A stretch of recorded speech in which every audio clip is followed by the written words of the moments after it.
A todos y a todas los que nos siguen en nuestra sesión de Ecoconversaciones en la tarde de hoy, jueves, donde vamos a tener la enorme oportunidad de contar con el secretario de Estado de España Global, con Manuel Muñiz.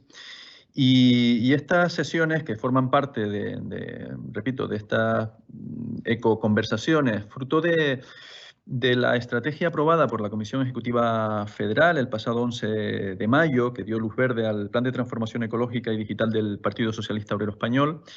Y desde esa perspectiva ampliamos un marco de ecoconversaciones para tratar los temas de principal trascendencia e interés para nuestro país, ¿no? Y en este momento, pues qué mejor que contar con perfiles del nivel de Manuel Muñiz, que desde el área del Ministerio de Exteriores, desde la Secretaría de Estado de España Global, afronta un enorme desafío y tiene una perspectiva extremadamente interesante para dibujar hoy la labor que se desarrolla desde Exteriores para afrontar un escenario completamente diferente, nuevo, provocado por esta terrible pandemia, ¿no?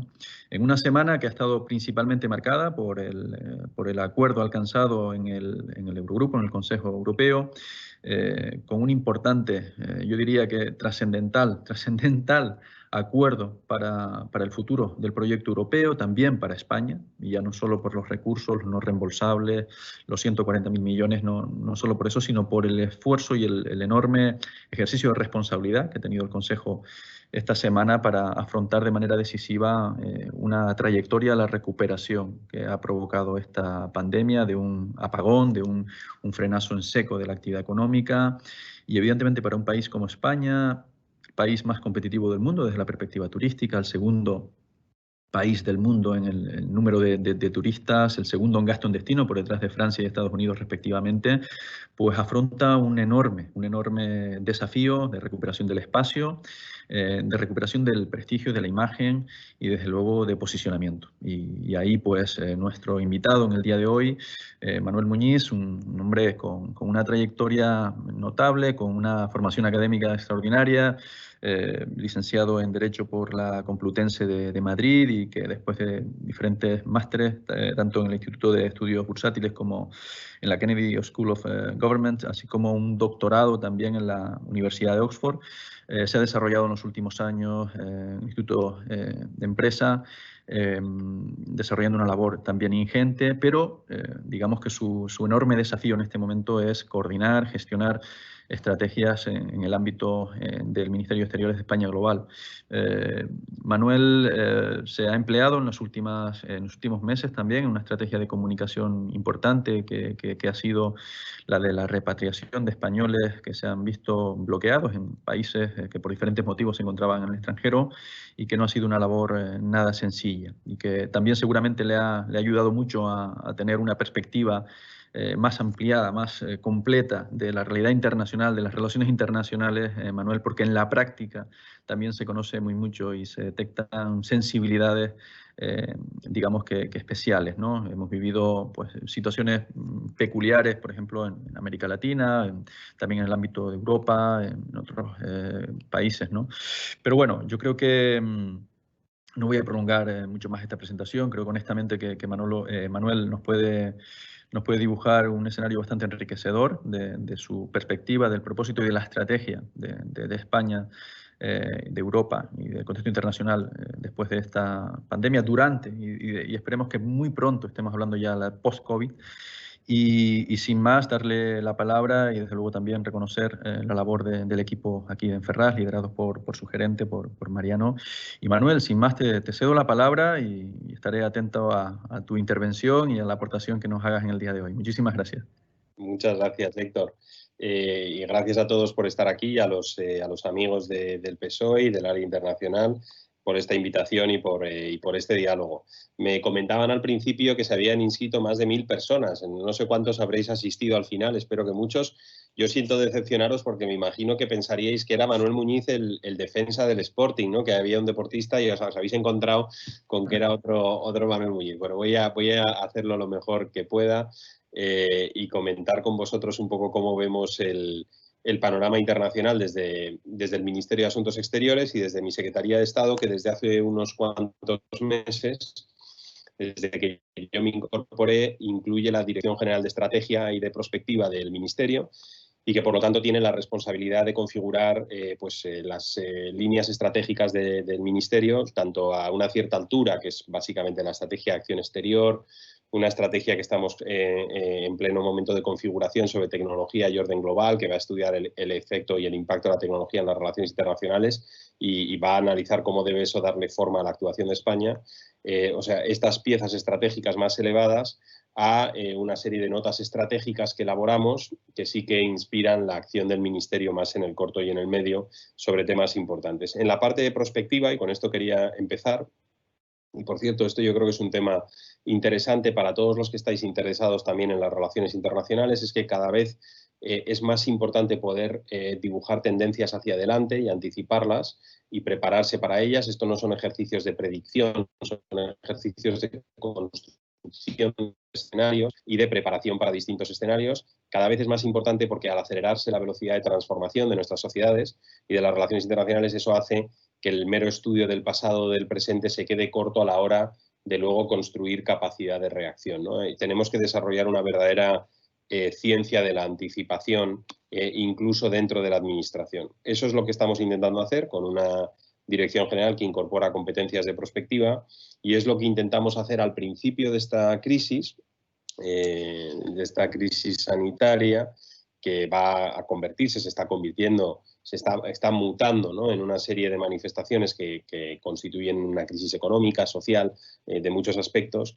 Pues al inicio nosotros encargamos una serie de notas de prospectiva sobre el impacto de la COVID en la economía global, en la Unión Europea y en la gobernanza global. Esas notas después nosotros las destilamos y básicamente construimos una lista de los entes o las cuestiones que esta crisis iba a cambiar o alterar, ¿no? Entonces los voy a recorrer con cierta agilidad para que luego podamos tener una conversación y que podamos intercambiar impresiones sobre temas más concretos que os puedan interesar, ¿no? Pero primer gran tema que nosotros veíamos como importante, ¿no? Y esto era una pregunta importante para nosotros, que era ¿qué hace esta crisis? ¿Qué efecto tiene en tendencias que ya veíamos anteriores de transformación de las relaciones internacionales? Y por tendencias anteriores me refiero fundamentalmente al periodo de los últimos 10-15 años, que básicamente se puede definir como un periodo de fuerte convulsión en las relaciones internacionales y de revisión de una parte importante de la arquitectura internacional. Hay quien ha hablado, ¿no?, del colapso de la arquitectura internacional o partes de esa arquitectura, o el colapso de la arquitectura liberal internacional, ¿no? Liberal entendido aquí en sentido amplio, y compuesta esa arquitectura por piezas como la integración regional, sobre todo el proceso europeo, la arquitectura comercial internacional, o sea, la interdependencia económica producida por la globalización y por el comercio global, el derecho internacional, los derechos humanos. Veíamos en la última década una fuerte regresión o retroceso de derechos y libertades en distintas partes del mundo, agresiones a minorías, en algunos casos incluso un cuestionamiento o un asalto a principios democráticos.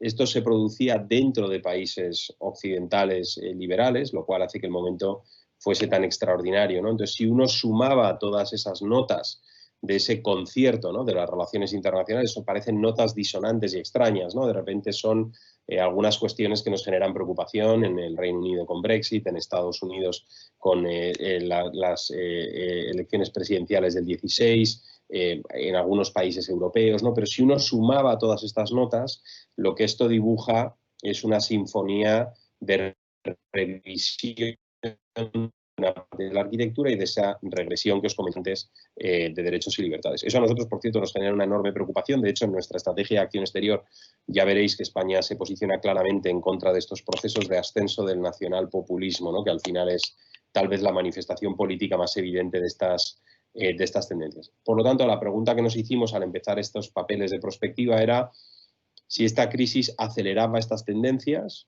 de fractura, las revertía o las congelaba, ¿no? Y en un análisis preliminar, bueno, para poder responder a esa pregunta hay que entender qué provocaba esas tendencias, ¿no?, y entender el impacto de la crisis en esas fuerzas, ¿no?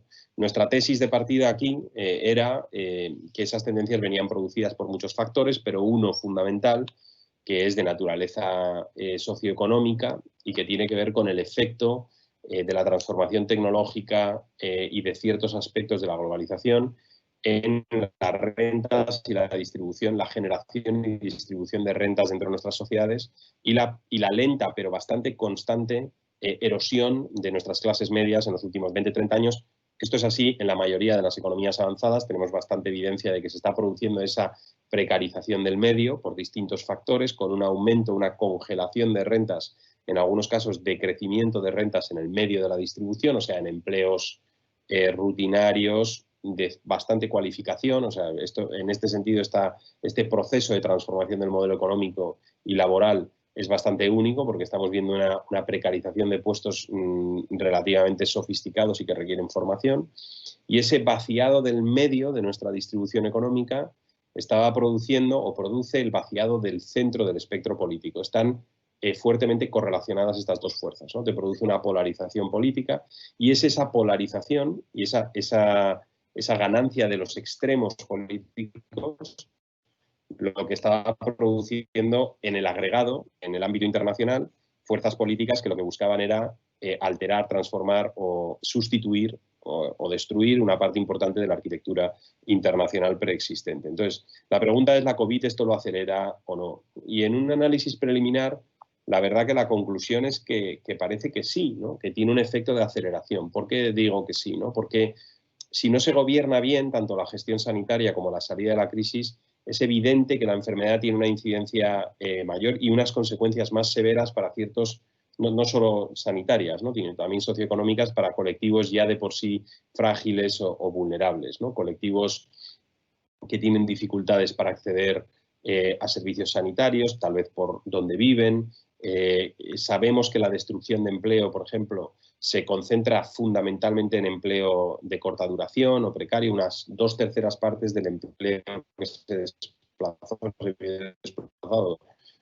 por la crisis eran empleos precarios, ¿no? Que luego además sabemos que cuesta más volver a construir, ¿no? Ciertos colectivos, ¿no? Pues gente de avanzada edad, que viven solos, que no tienen acceso a asistencia. Entonces, esto es un tema que a nosotros nos ha preocupado desde el primer momento, ¿no? La otra forma en la que esta crisis puede acelerar los procesos de fractura que os comentaba antes es a través de la desinformación y la deslegitimación de la acción pública, ¿no? Para que os hagáis una idea, la Unión Europea tiene un servicio de acción exterior y una oficina de lucha contra la desinformación y nos vuelca datos de las campañas de desinformación que se producen en el espacio de la Unión Europea. Y del 2015 a esta parte, o sea, en unos 5 años, se han producido un total de algo más de 8.000 campañas de desinformación. Bueno, pues de esas 8.000, cerca de una cuarta parte, 20 y pico %, están conectadas con la COVID. O sea, en los últimos 3-4 meses se ha producido una cuarta parte de la desinformación de los últimos 5 años, ¿no? Ha habido una clarísima aceleración en la generación de desinformación. Esta desinformación lo que hace es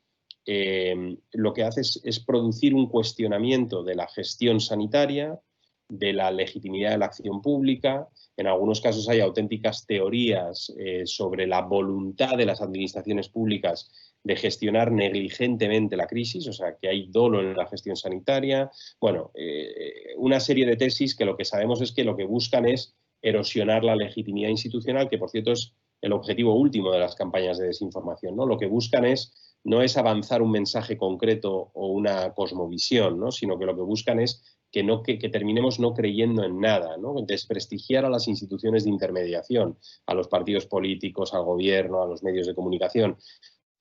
Porque si uno no tiene fe o confianza en estas instituciones, es imposible armar y sostener una democracia deliberativa con un debate público sano, ¿no? Son campañas verdaderamente revolucionarias, antiilustradas, que lo que buscan es agravar esa crisis que os comentaba antes de moderación, producir polarización, agravarla y llevarnos todavía aún más a ese cuestionamiento de la legitimidad del sistema y de la arquitectura internacional, ¿no? Entonces, no me voy a extender tanto en el resto de fracturas, voy a comentar 5 en concreto, pero esta primera era ¿qué hace la COVID en relación a este tema de la fractura social y el colapso del orden internacional?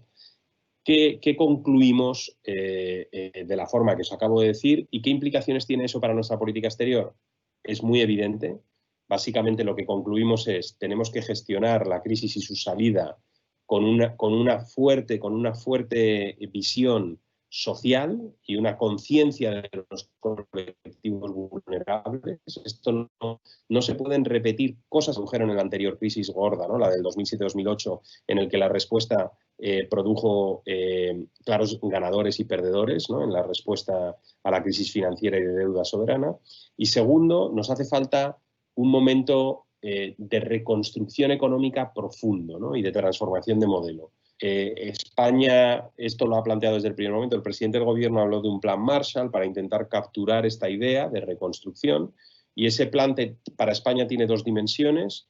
Una es un gran acuerdo europeo, financiero, presupuestario y de reforma, y un gran consenso nacional, en nuestro caso, que en principio es, pero no solo, pero es de manera muy importante, la Comisión de Reconstrucción en el Congreso y lo haya acordado, y combinar estas dos dimensiones para que se produzca un ciclo virtuoso entre margen financiero y presupuestario europeo y gran consenso nacional para la reforma, y desplazarnos hacia una economía más productiva, más competitiva, más digital, más verde y sostenible y más inclusiva, ¿no? Entonces, todo lo que estáis viendo en los últimos meses, que a lo mejor es difícil tal vez hilvanarlo todo en una narrativa clara, pero es esta la que os estoy contando, es ese gran consenso europeo y el desplazamiento de nuestro modelo productivo. La ley de cambio climático, la estrategia de economía circular, el ingreso mínimo vital, todas estas medidas van en la dirección, hoy se ha presentado un plan de España Digital 2025,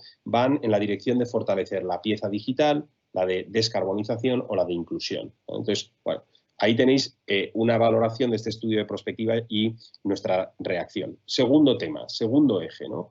Impacto de la COVID en las relaciones internacionales tiene que ver con la desglobalización o la aceleración de procesos que ya venían produciéndose de cuestionamiento del comercio internacional y de los procesos de globalización. ¿Por qué la COVID tiene una incidencia en esto? Así que porque al principio de la crisis vemos cómo caen nuestras cadenas de suministro tradicionales, sobre todo en relación a material de protección, a suministro de equipos médicos, de algunos fármacos.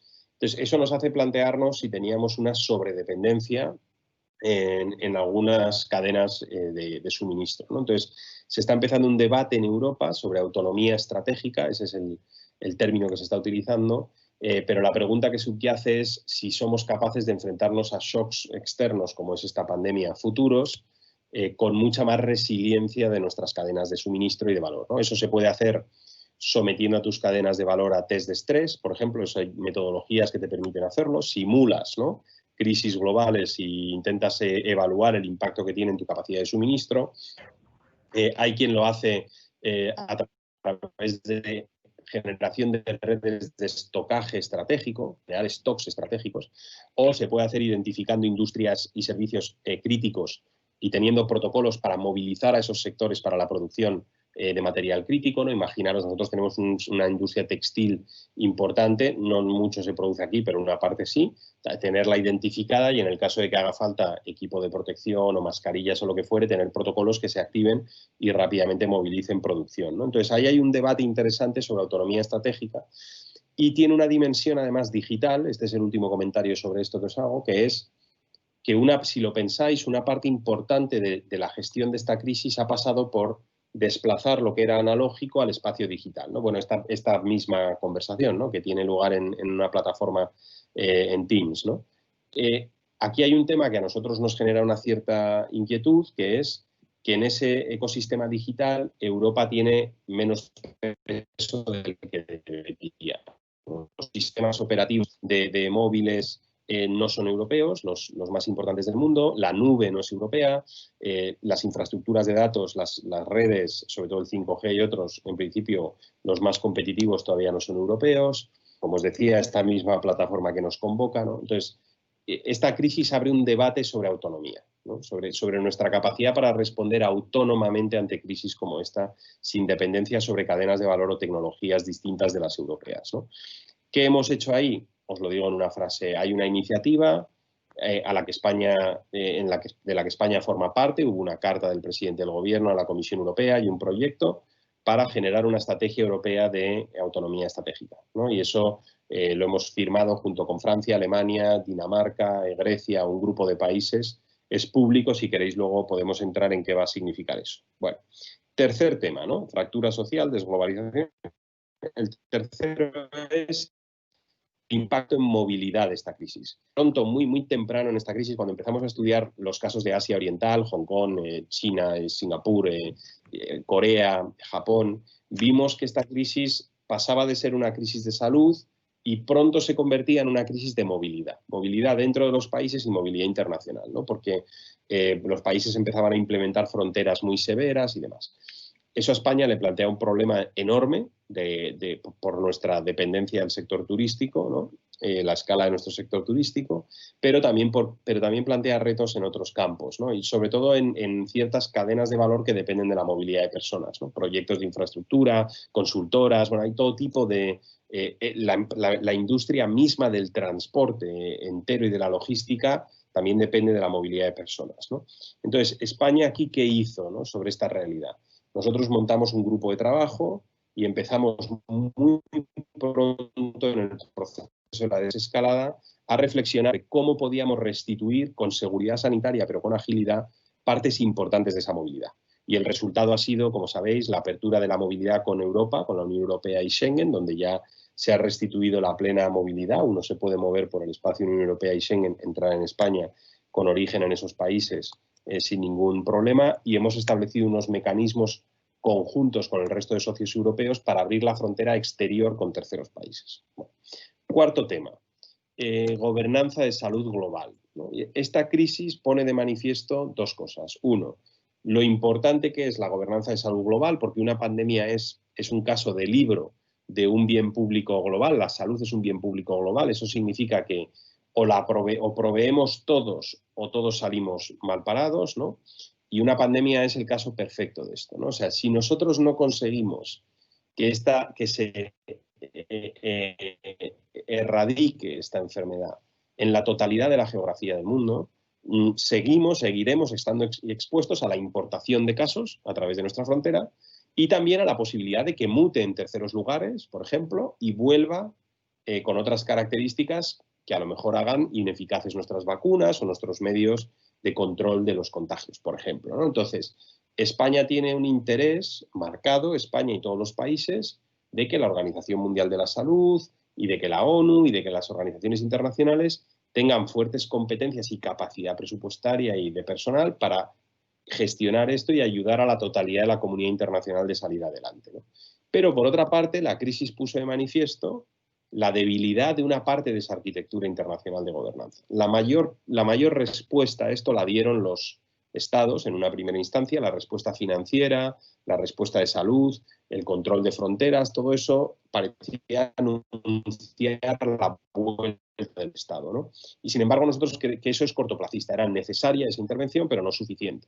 Para que de verdad esto se gobierne bien, tenemos que tener un plan de acción sobre salud global, que es lo que estamos elaborando en el Ministerio de Asuntos Exteriores junto con el Ministerio de Sanidad, y ya estamos empezando a poner una serie de propuestas sobre la mesa sobre cómo mejorar esta gobernanza, pues, ampliando los mandatos de la OMS, proveyendo de mayor presupuesto, aportando presupuesto y apoyo a Gavi, que es la alianza de vacunas. Hemos hecho propuestas a nivel de la Unión Europea, que la Unión Europea haga test de estrés a los sistemas sanitarios de los Estados miembros, que se cree una unidad europea parecida a la UME nuestra, que se pueda desplegar en casos de crisis. Bueno, y en última instancia también hemos hecho propuestas aquí en relación a nuestra política de cooperación. Ayer mismo o antes de ayer, esta semana, se ha presentado la nueva estrategia española de cooperación internacional para la lucha contra el COVID-19. Vamos a destinar dinero público y privado en el entorno de 1.700 millones de euros ya asignados a esta estrategia para construir capacidades sanitarias en terceros lugares y así mejorar la situación sanitaria de ellos y del resto del mundo, ¿no? Vale, quinto tema, y con esto termino y entramos en una conversación que no me quiero alargar, ¿no?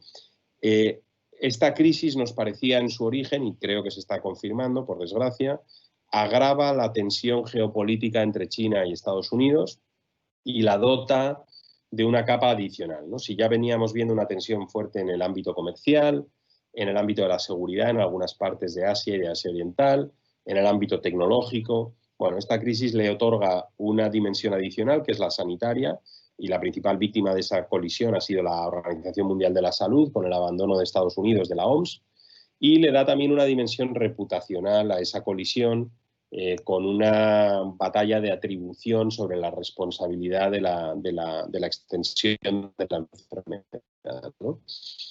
Y por lo tanto, pues se profundiza y complica todavía más la relación de estos dos países, que por desgracia pues va a darle forma y va a ser determinante de las relaciones internacionales en el siglo XXI. Eso a los europeos nos pone en una situación compleja, porque nosotros compartimos sistema, modelo político, valores e intereses muy importantes con Estados Unidos, pero entendemos que China, pese a ser un rival sistémico europeo, eso ya lo ha decidido y lo ha planteado en esos términos la propia Unión Europea, sistémico porque partimos de modelos y de sistemas políticos extremadamente distintos, pero entendemos que China es un socio indispensable para cuestiones vitales para Europa. La lucha contra el cambio climático, la gobernanza financiera global, los movimientos de las migraciones y los movimientos de personas. Aquí hay una serie de problemas que son imposibles de gobernar si China en esa ecuación, ¿no? Entonces, Europa está labrando una senda en la que, desde un punto de vista sistémico, es consciente de lo que le aleja de China en materia de sistema político y derechos humanos, pero a la vez conecta y trabaja con China en relación a la gobernanza de una serie de temas muy importantes, y España forma parte de esta discusión tanto en Bruselas como aquí. Entonces, bueno, no quiero prolongarme más, pero para que veáis cómo esta crisis, poco a poco, pues está haciendo que todas estas cuestiones vayan aflorando y le vayan dando forma a las relaciones internacionales, y España pues va a tener que jugar un papel central en muchos de estos temas, y estamos intentando, a través de esa anticipación que os comentaba antes, anticipar los frentes y trabajarlos y tener respuestas constructivas, no solamente para defender mejor los intereses de España en el mundo y de sus ciudadanos, sino también para aportar al debate internacional sobre la gestión de las consecuencias de esta enfermedad. Bueno, lo dejo ahí y así tenemos un rato para preguntas. Gracias, Héctor. Muchísimas gracias, Manuel, por tu exposición. Creo que ha sido bastante completa y, desde luego, como dije al principio, enriquecedora. Tenemos una batería importante de cuestiones, de preguntas. Vamos a comenzar a propósito del plan de recuperación, inicialmente aprobado por el Consejo esta semana. La primera pregunta, bueno, voy a enlazar dos que tratan sobre el mismo aspecto. Bueno, dice, el acuerdo alcanzado en la Unión Europea sobre el Fondo de Recuperación supone un paso más en la integración del proyecto europeo. ¿Consideras que en un mundo post-COVID seguiremos reforzando mecanismos de gobernanza global? Como primera pregunta. Y luego, también en relación al Fondo de Recuperación, al programa de recuperación, bueno, dice que pivota sobre 3 pilares que permiten un crecimiento fuerte, equilibrado y sostenible: la transición digital, la transición ecológica y la formación de estudiantes y trabajadores. ¿Cómo aplicamos estos objetivos a la situación española actual? Manuel, te cedo la palabra para estas primeras preguntas. Muchas gracias. Pues mira, voy por partes, estoy tomando nota para no olvidarme. Sobre el Fondo de Recuperación y las cuestiones de gobernanza, ¿no? Hay en relaciones internacionales siempre se dice que cuando tienes un problema que desborda un único país, ¿no? Eso te genera una presión enorme para la coordinación internacional, ¿no? Es casi absolutamente evidente esta afirmación, ¿no? O sea, la interdependencia, el hecho de que nos enfrentemos a problemas compartidos, ¿no?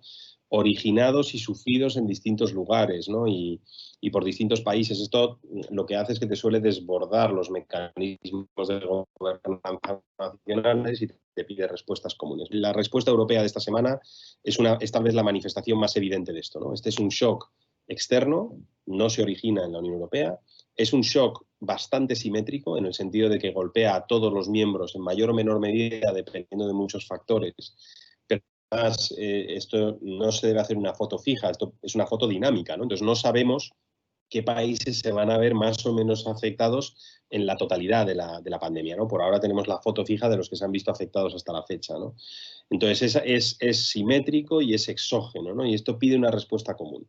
Por cierto, la pide, os voy a decir, por dos factores fundamentales. Uno, también por solidaridad europea entre unos países y otros, y dos, por una cuestión de la integridad del mercado único europeo. Y esa integridad tiene dos apartados, ¿no? El primero es que estamos ya tan interconectados en Europa.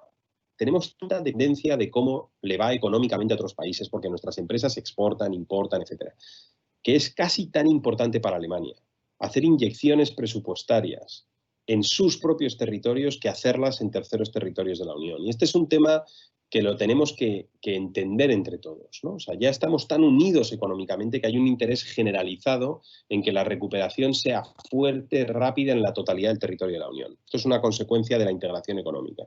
Y el segundo factor tiene que ver con la integridad de la libre competencia en el mercado único. Y esto es un tema que nosotros hemos argumentado en Europa con mucha pasión. Lo empezó haciendo la vicepresidenta Calviño y mi ministra y la ministra de Asuntos Exteriores. Y es un argumento contundente, ¿no? Y es, si nosotros hemos levantado las limitaciones a las ayudas de Estado, que lo hemos hecho para poder salir de la crisis, ¿no? Nosotros hemos permitido que los estados salven a sus aerolíneas, intervengan en sectores muy afectados por la crisis.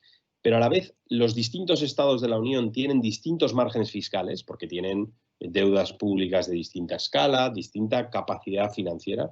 Eso puede significar que algún estado de la Unión intervenga mucho más en su economía y pues no compitamos en lo que los yanquis llaman un level playing field, ¿no? un campo de juego equilibrado.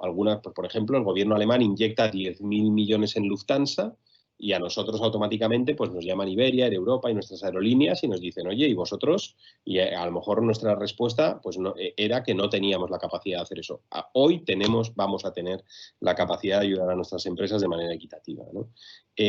Yo no quiero, es difícil cuantificar o dibujar la importancia de este acuerdo. Era absolutamente para el futuro de la Unión Europea. Nos jugábamos en Bruselas, yo lo decía hace unas semanas en un artículo en El País, nos jugábamos una generación de europeos. Si la salida de esta crisis iba a volver a ser desigual, sin una transformación del modelo productivo hacia un modelo más digital, más verde y más inclusivo, íbamos a agravar los problemas de fractura social que os comentaba antes. Y eso en unos años nos iba a producir mayor fractura política, más populismo, más nacionalismo, más cuestionamiento de los procesos de integración, incluidos de la integración europea. Entonces, era verdaderamente muy importante que se hiciera lo que se ha hecho esta semana. Así que sí, mucha más gobernanza internacional, en este caso para nosotros a nivel europeo, y en el aspecto que os comentaba antes sanitario, seguro más gobernanza global de la salud, ¿no?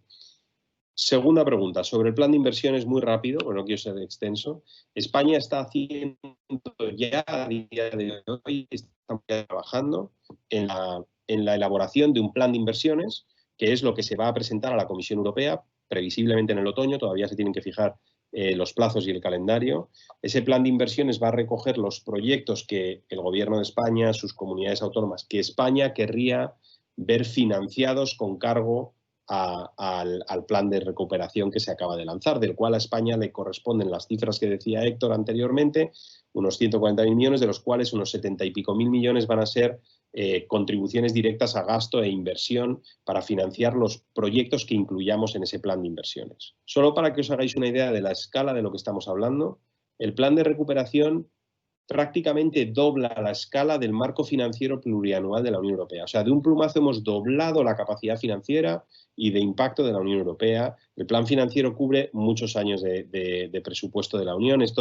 La idea es que el plan de recuperación, los desembolsos se conceden eminentemente en los 2 primeros años. O sea, España va a recibir en 2 años, si hacemos las cosas bien y somos capaces de absorber estos fondos en proyectos de impacto, unos 70.000 millones. En el momento en el que España más fondos europeos recibía en neto, que era cuando estábamos convergiendo con el norte de Europa, etcétera, recibíamos del entorno de unos 9.000 al año. Ahora vamos a recibir 70 en 2. O sea, esto es una inyección verdaderamente muy poderosa y tenemos una oportunidad enorme.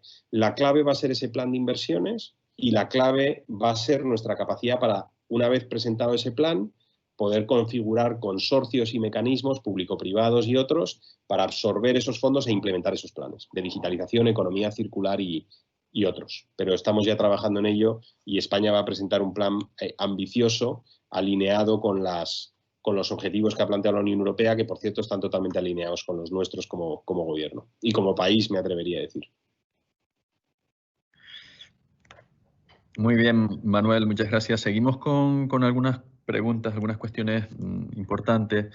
Una relacionada con la Agenda 2030. O sea, la Agenda 2030 se ha visto visiblemente alterada por la pandemia. ¿Consideras que llegaremos a cumplir los objetivos de desarrollo sostenible? Es una de las cuestiones que elevan.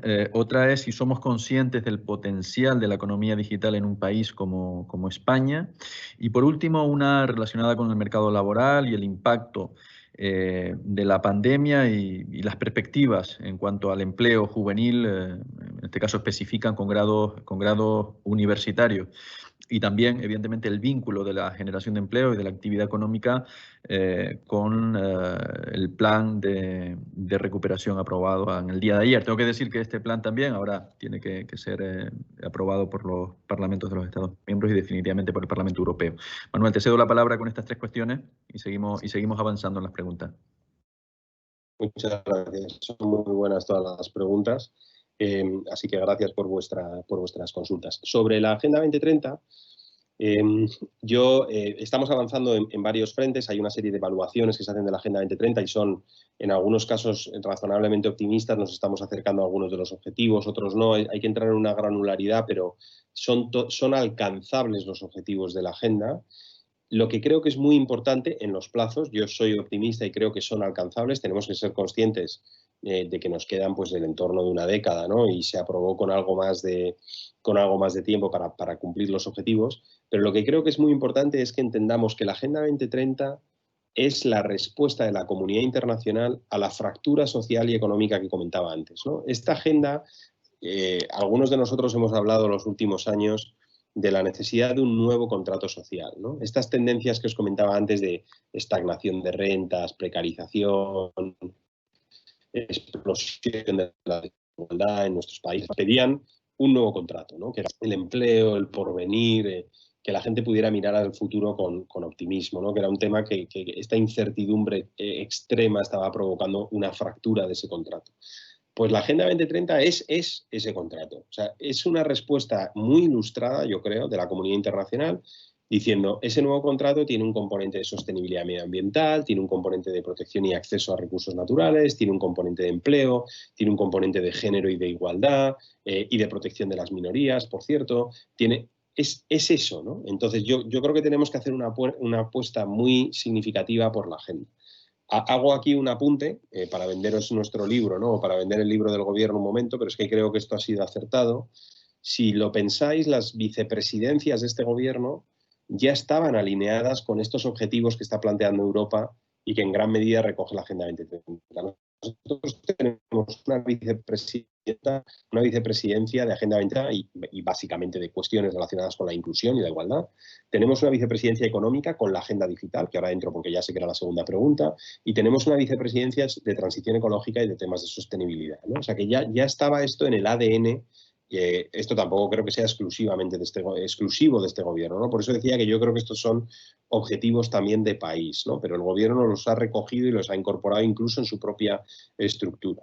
Sobre economía digital, este asunto yo creo que es vital, por eso es una de las tres prioridades. Nosotros sabemos que los empleos mejor remunerados, la competitividad, la productividad, se concentran fundamentalmente en el sector tecnológico y digital. Esto es así desde hace bastante tiempo y, por lo tanto, si España quiere ser competitiva a futuro y darle oportunidad a sus jóvenes, tenemos que asegurarnos de que ocupamos la frontera tecnológica en nuestra economía. Ahora bien, la economía digital también tiene problemas de sostenibilidad, por muchos motivos. Para empezar, tiene un problema que es el siguiente, ¿no? Que es que se concentra geográficamente en sitios muy concretos. Y de esto tenemos mucha evidencia también. Os doy un dato solamente sobre el caso norteamericano, que yo lo conozco razonablemente bien. En Estados Unidos, en los últimos 15 años, el 90% de los empleos en tecnología y en digital se concentraron en 5 ciudades, en 5.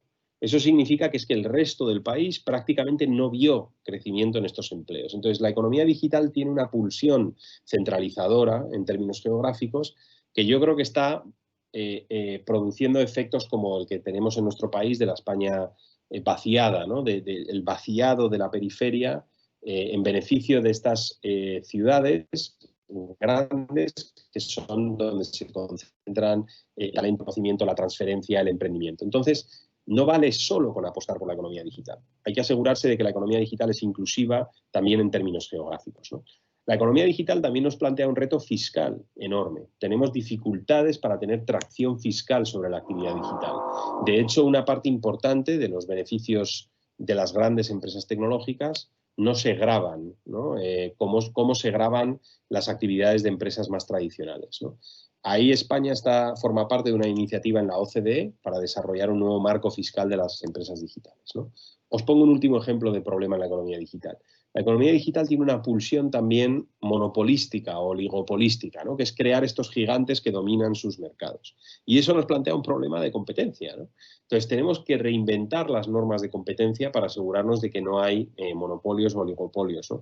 Pero la apuesta por lo digital tiene que ser absolutamente vital. Y eso tiene que tener varios componentes. El educativo, y entro en la cuestión de empleo juvenil. Nosotros tenemos que introducir las habilidades digitales en todo el ciclo formativo, definitivamente en la formación universitaria. Tenemos que conectar mucho mejor nuestras universidades y centros de investigación con el ecosistema de emprendimiento, por ejemplo, para que las ideas que surgen en la universidad, en nuestros centros, terminen en proyectos empresariales, en algunos casos en startups y proyectos propios y en otros integrándose en grandes empresas que también tienen departamentos de innovación muy significativos, ¿no?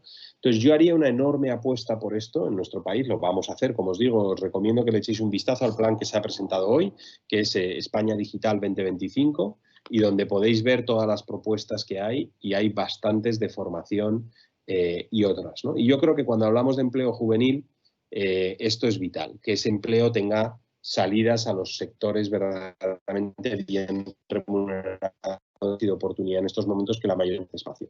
Solo un apunte último, Héctor, perdón, que es en el plan de inversiones que se está preparando, uno de los criterios para cribar los proyectos que acaban en ese plan es que sean proyectos tractores, o sea, que arrastren la economía, generen crecimiento y generen empleo. Entonces va a ser uno de los filtros, de las lentes, a través de las cuales se va a juzgar se van a juzgar los méritos o deméritos de las propuestas para ese plan. Muchísimas gracias nuevamente, Manuel. La última batería de preguntas cortas que nos han llegado. A ver, en la primera, ¿qué medidas plantea el Gobierno para recuperar todo el talento que se perdió durante la crisis financiera? Profesionales emigrantes que hoy se encuentran en el extranjero, en el exterior y desean volver. Ingenieros, abogados, investigadores, economistas. Por otro lado, ¿qué criterio tiene el secretario de Estado a propósito de la tasa Google? Los 3 pilares fundamentales de las relaciones España-China y España-Estados Unidos y para cuándo la apertura de fronteras. Prioridades también del Gobierno desde el ámbito público a todos los niveles para alcanzar una sociedad más verde, un mundo más verde y un modelo de desarrollo más igualitario. En relación a la pregunta de la tasa Google, también la vinculan a la posición que mantiene el nuevo presidente del Eurogrupo. Esta es la última batería de preguntas, Manuel, y adelante. Muchas gracias. Son muy buenas, la verdad, todas las preguntas. Me encantará intentar responderlas todas, ¿no? Sobre la cuestión del talento, nosotros hemos lanzado, vamos a hacer 2 cosas, ¿no? Una tiene que ver con la vertebración, la vertebración de las redes de talento español en el exterior. Hemos lanzado una iniciativa, bueno, lo veréis de hecho mañana, porque hemos hecho pública ya la iniciativa, pero mañana se comunica formalmente con toda la información sobre la ciudadanía española global, se llama. Hemos creado una embajada en misión especial, que la ocupa un colega que se llama Ángel Alonso Arroba, que viene de la OCDE, y que tiene como misión, tanto la embajada como la iniciativa, varias cosas. Uno, identificar al talento que tenemos fuera. En parte está identificado, en parte no. Esto es más fácil decirlo que hacerlo porque el talento está distribuido geográficamente, hay unas lógicas en las redes de ese talento, hay personas en el sector privado, por ejemplo, hay gente en el mundo de la ciencia y de la investigación, tenemos un colectivo entero en el mundo de la cultura, ¿no? Y las artes, o por ejemplo hay otro colectivo en el mundo de las organizaciones multilaterales.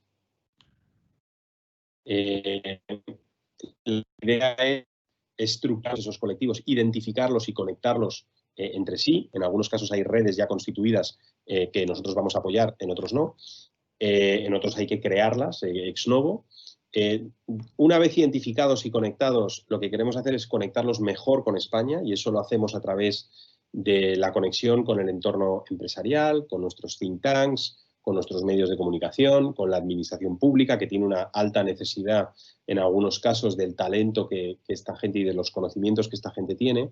El objetivo de esta iniciativa de Ciudadanía Española Global no es siempre, por cierto, me he dejado un colectivo entero importantísimo, que es el de las ONGs, non-profits y cooperación, que tenemos verdaderos héroes en ese campo españoles actuando por todo el mundo. Pero el objetivo no es exclusivamente el retorno, ¿no? Porque en algunos casos esta gente no quiere retornar y de hecho nosotros tampoco tenemos un interés particular en que retornen, porque hay mucho valor en que estén donde están, realizando sus investigaciones allí, contribuyendo a estas organizaciones. Donde sí perdemos valor sistemáticamente es si esta gente no está conectada con España, ¿no? Y no logramos que retorne parte de su conocimiento y de su buen hacer a nuestras instituciones. Esa iniciativa busca eso, ¿no? Y luego estamos ya trabajando en una plataforma para la atracción de talento, tanto español como internacional, de vuelta a España. Y esto lo que va a ser es una plataforma singular donde todo el mundo va a poder tener información de cómo se vuelve, de visados, de cómo uno se puede instalar y puede vivir en España, y lo vamos a hacer en un acuerdo con el sector privado de nuestro país para que también esto sea una plataforma de empleo. Entonces, las empresas que estén buscando talento y talento internacional puedan utilizar esta plataforma para conectar con la demanda de esos puestos de trabajo que hay en el exterior. Queremos utilizar nuestra red de y de oficinas comerciales y otros para dar a conocer este punto de entrada, ¿no? Esta plataforma de llegada a España. Pero este es un tema en el que estamos haciendo de verdad una inversión importante porque creemos que España tiene una diáspora y unos colectivos en el extranjero enormemente cualificados de los que tenemos que sacar un partido mucho mayor. Espero que os guste mañana, si seguís las redes del Ministerio, mañana veréis la presentación de la iniciativa de Ciudadanía Global. Vamos a resaltar ya figuras de españoles que están en el exterior haciendo cosas muy importantes y empezaréis, si hacemos nuestro trabajo bien, empezaréis a ver un goteo de información sobre esto, ¿no? Segunda cuestión, la tasa Google. Yo, honestamente, antes ya lo anticipaba, la economía digital nos plantea un reto enorme de tracción fiscal y esto es un tema que tenemos que resolver porque, uno, es una cuestión de soberanía fiscal. Dos, nos plantea un reto de financiación del estado del bienestar. O sea, no puede ser que el sector económico de mayor crecimiento, más positivo, de mayores márgenes, no esté sometido a una presión fiscal análoga a otros tradicionales. Eso plantea un problema, por cierto, de competencia también y de igualdad de condiciones, ¿no? Porque si tú estás sometido a una estructura de costes fiscales mayor que tu competidor, que lo único que hace es operar en el espacio digital, ¿no? Pues eso te plantea un problema de competencia. España ha sido muy explícita sobre esta cuestión, no solo España, por cierto, Francia también, Reino Unido, Italia, hay varios países que han implementado estas tasas.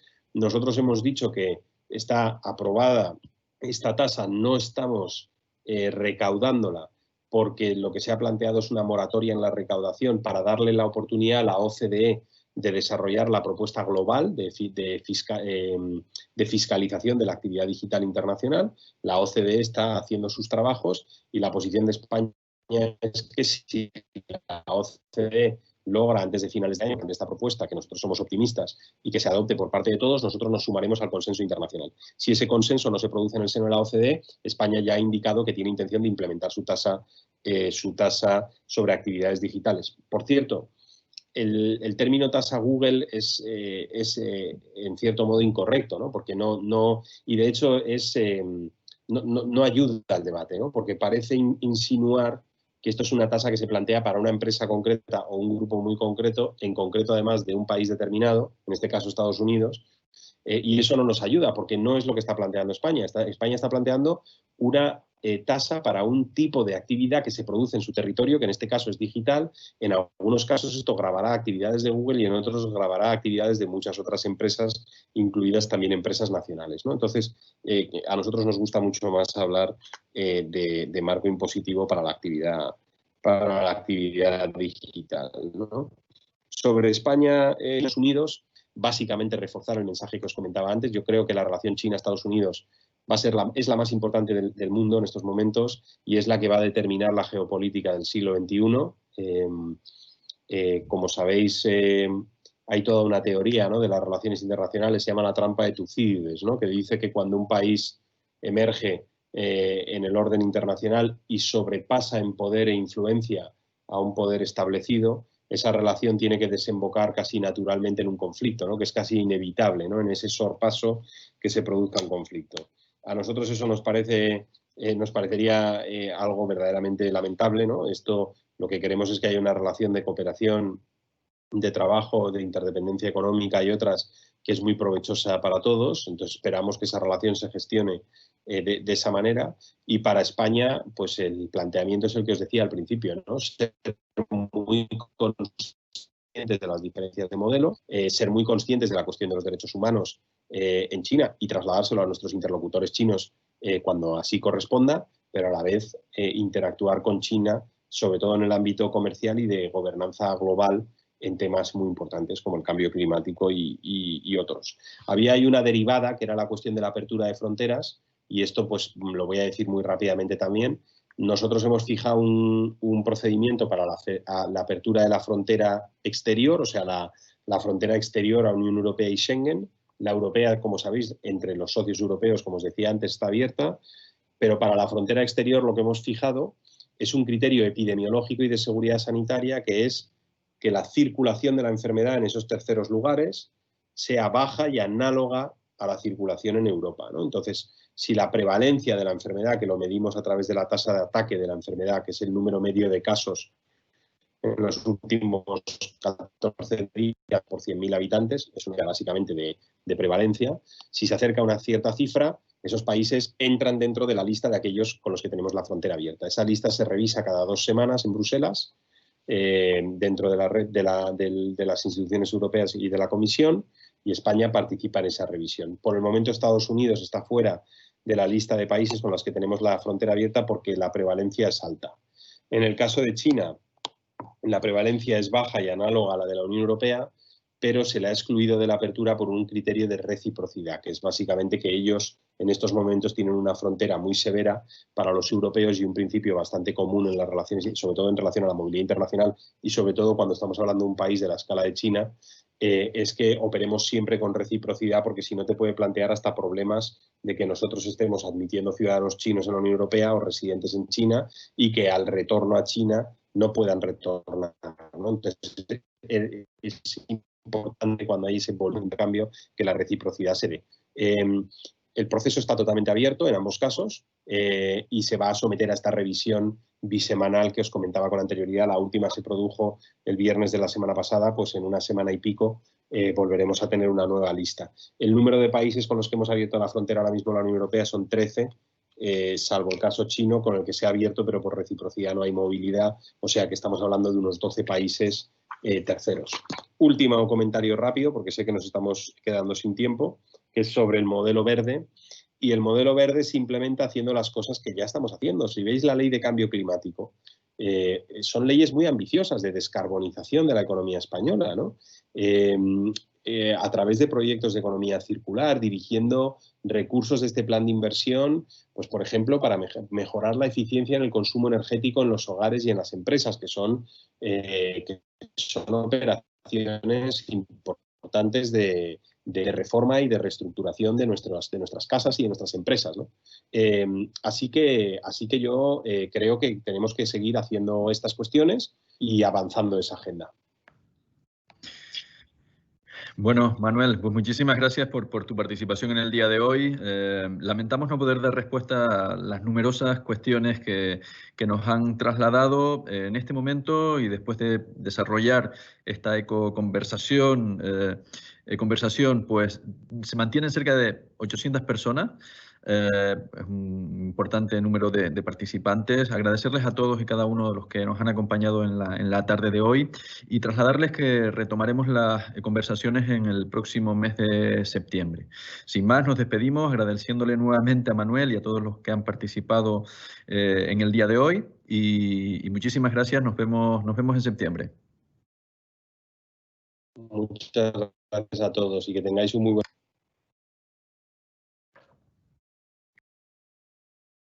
Hasta luego.